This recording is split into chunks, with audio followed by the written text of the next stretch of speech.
Blood Moon Milk Astrology here, and I just wanted to check in at the beginning of this episode to introduce my new space and also just give you a heads up because I'm in this new space. I don't have quite the full-on normal episode, but rest assured they're coming again in the near future. So just enjoy this little shorty about a very exciting full moon in Aquarius. But I did want to take a minute to just introduce my new space to you. It's not a new space, but I'm new to the space. I've been invited by Dr. Amy King to be here at Heart Space Holistic to practice my astrology gifts and offer astrotherapy. So if you are curious about what that is, let me tell you. The astrotherapy uses the transits of the planets and your personal natal chart, along with your goals and the things you want to manifest, the things that are going on in your life personally, and looking at the transits of the planets to give you guidance to meet those goals and also give you space to help process any big things that are going on. This is your space, your time to help put the pieces together. And I just give you guidance on how to do that in a peaceful, harmonious, positive way. Well, I hope you come see me and consider making astrotherapy part of your repertoire and toolbox of tools. If you're curious to find out more, feel free to message me or simply schedule an appointment. I look forward to seeing you soon. Welcome to Blood Moon Milk, the astrology show that comes out every new and full moon to guide you on your mindfulness, meditation, and manifestation journey. I'm your host, Aurora, and I'm in my new space at Heart Space Holistic. And this is where, if you are curious about seeing me in person, I'm available for in-person astrotherapy sessions. And the link will be on the website. You can book with me there. But before we talk about all that stuff, let's talk about the upcoming new moon in the sign of Aquarius. The Aquarius new moon occurs on Friday, July 23rd at 1 degree in the sign of Aquarius.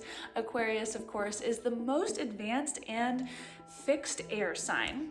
So that means it doesn't really like change, but contradicting itself here is ruled by the planet that loves change, the wild card of the zodiac, if you will, Uranus. Uranus currently resides in the sign of Taurus, so he's bringing all of his change to the world of finance, and we've felt that, right? We've felt that, we've seen that in the stock market and in the world financial markets. With the rise of Bitcoin, I think this is a really good example of how Uranus and its flair for technology has been affecting the world of finance that is typically ruled by Taurus. Aquarius is the great self-contradictor. It doesn't like to change, but it changes its mind all the time, making it consistently changing its mind, going back and forth about what it wants. And it doesn't normally express this change outwardly until it has made a decision and it's done. Usually this decision is divinely guided as to what makes sense for that individual or that organization that's being affected by that Aquarian energy.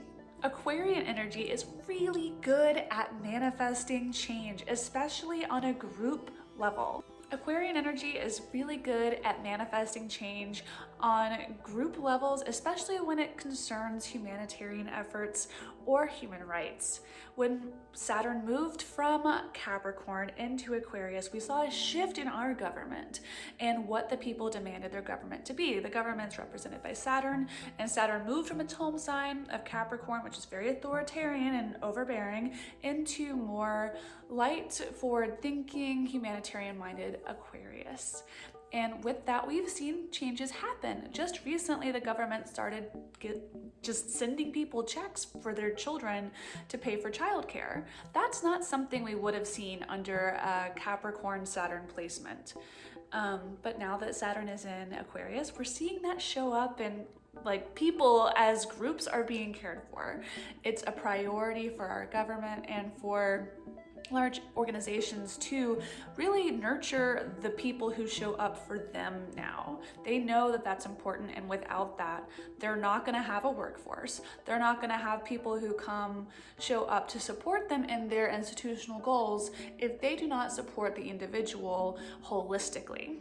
And that's where we're at with Saturn these days. But let's look at this full moon. I mentioned Saturn because this full moon will be close enough to Saturn to be considered conjunct Saturn. It's not right on top, but it's within 10 degrees, and for a moon that moves so quickly, that changes sign every 2.5 days, 10 degrees is actually a lot.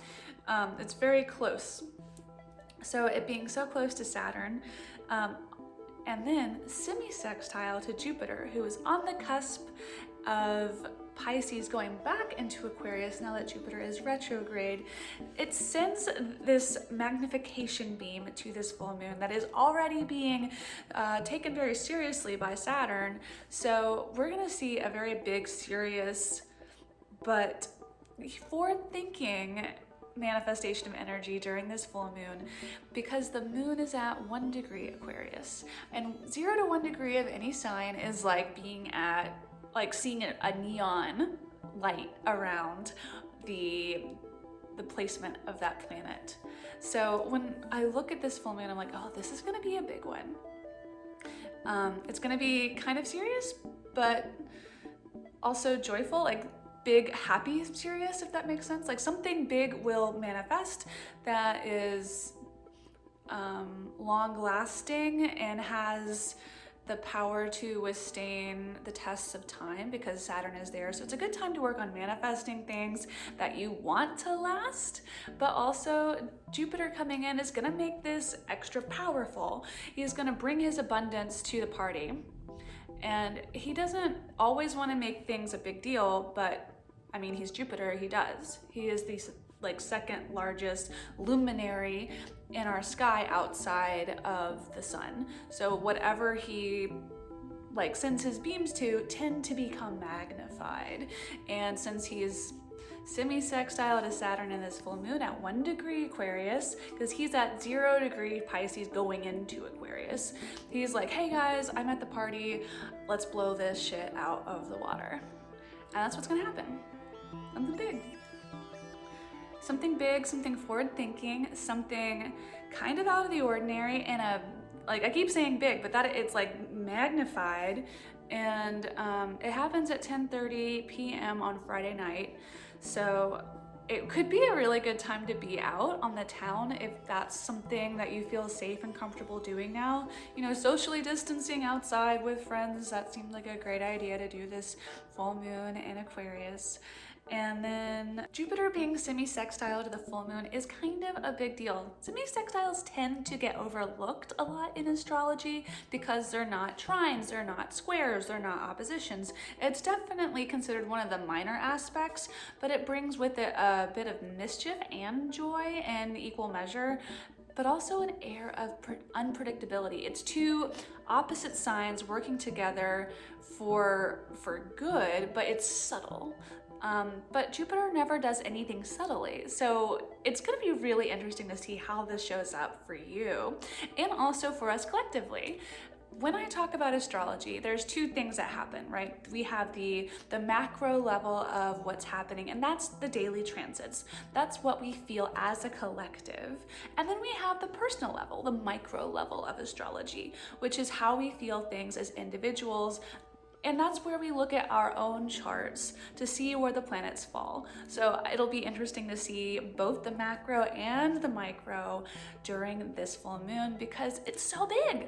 It's like the macro, like even the micro cannot be micro during this full moon because of the way Jupiter is interacting with Saturn in this full moon. So please get in touch with me. Let me know what shows up and manifest for you, what you're looking to manifest during this full moon. Maybe I can help you. But just let me know how you're doing, and it's great to see you and get you to see my new space. I'm very excited to be here at Heart Space Holistic, and come to see me soon for an astro therapy session.